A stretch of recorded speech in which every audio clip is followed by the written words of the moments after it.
Pope Leo XIV is not real, at least not yet. He exists in imagination as a symbol of what the Catholic Church could one day become. He is a vision of a future leader, humble, bold, and deeply connected to the people he serves. In him, many see the hope for a renewed church that meets the modern world with open arms, open ears, and an open heart. Unlike many of his predecessors, Leo XIV might not be European. He could come from the global south, from countries like Brazil, Nigeria, the Philippines, or India, places where Catholicism is thriving, not declining. Growing up in a region marked by poverty, injustice, and resilience, he would carry with him real-life experiences that shape how he sees the gospel, not as theory, but as daily reality. From the moment he is elected, Leo XIV surprises the world. He chooses to live simply. He steps away from the papal palace and into the guest house, refusing unnecessary luxury. He visits hospitals, orphanages, and refugee shelters, often without cameras or press. His message is clear. Leadership in the Church is about service, not status. Pope Leo XIV would not be interested in pleasing everyone. He would be focused on doing what is right, especially for those who are unheard. One of his first major calls might be to protect the earth. He could declare climate change not only an environmental issue, but a spiritual and moral crisis. Under his leadership, the Church might take bold steps to become a model of sustainability, installing solar energy in churches, supporting farmers and educating the faithful on the duty to care for creation. In social matters, Leo XIV would likely emphasize human dignity. He would speak out for migrants and refugees, urging governments and the Church itself to treat every person with compassion and respect. He would encourage a renewed commitment to the poor, challenging Catholics to not only pray, but act. On internal church matters, Leo XIV might walk a careful but courageous path. He wouldn't radically change doctrine, but he would change how the Church speaks and acts.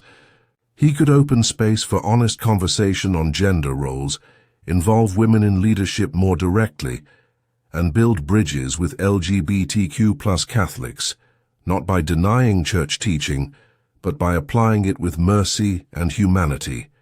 In a digital age, he would connect with people in new ways. Leo XIV might live-stream his prayers, answer questions online, and even share simple daily reflections on social media. His tone would be warm, real, and down-to-earth. Young people, often disconnected from religion, might find in him something they haven't seen in years, a spiritual leader who speaks their language. He would also take on some of the Church's deepest wounds. Leo XIV might lead with truth and justice in addressing the abuse crisis. Instead of covering up scandals, he would push for full accountability, offering public apologies, meeting with survivors, and demanding real reform inside the Church. But change always meets resistance. Inside the Vatican, some would be uncomfortable. Traditional voices might criticize him for being too progressive or too modern, yet Leo XIV would not respond with anger. He would continue his mission with peace and determination, rooted in prayer and guided by faith. Despite the challenges, he would remain a deeply human pope. He might weep in moments of tragedy, share laughter with children, and visit the homes of the poor just to listen.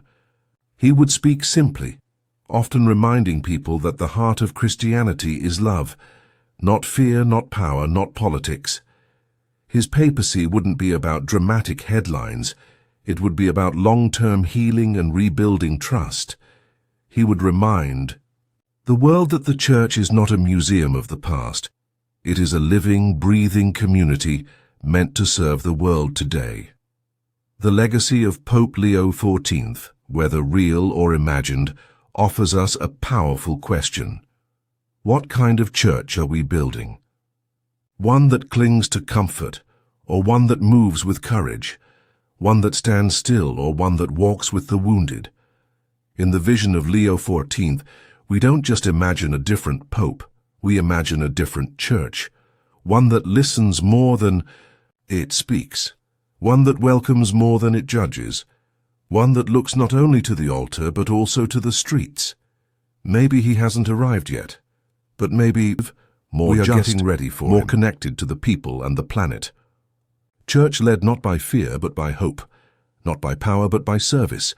Though he is a figure of speculation, Pope Leo XIV challenges us all to think, what kind of church do we want for tomorrow? And what kind of leaders and people must we become to build that church? This vision may still be far away, but it reminds us that the future is always being shaped by the choices we make today. Pope Leo XIV is more than a name. He is a symbol, a call to courage, compassion and renewal. Though he is a figure of speculation, Pope Leo XIV challenges us all to think, what kind of church do we want for tomorrow? And what kind of leaders and people must we become to build that church? This vision may still be far away, but it reminds us that the future is always being shaped by the choices we make today. Pope Leo XIV is more than a name. He is a symbol, a call to courage, compassion, and renewal. Pope Leo XIV is a symbol of the church we hope for, one that feels more human, more just, more alive. And maybe, in imagining him, we begin to become what he represents. Because in the end, the church is not just the Vatican. It's not just the Pope. It's people, it's movement, it's prayer in the quiet. It's justice in the streets, it's the hand extended, the candle lit, the breath between brokenness and healing. So what will the church of tomorrow be? That's not just up to Pope Leo XIV. It's up to us.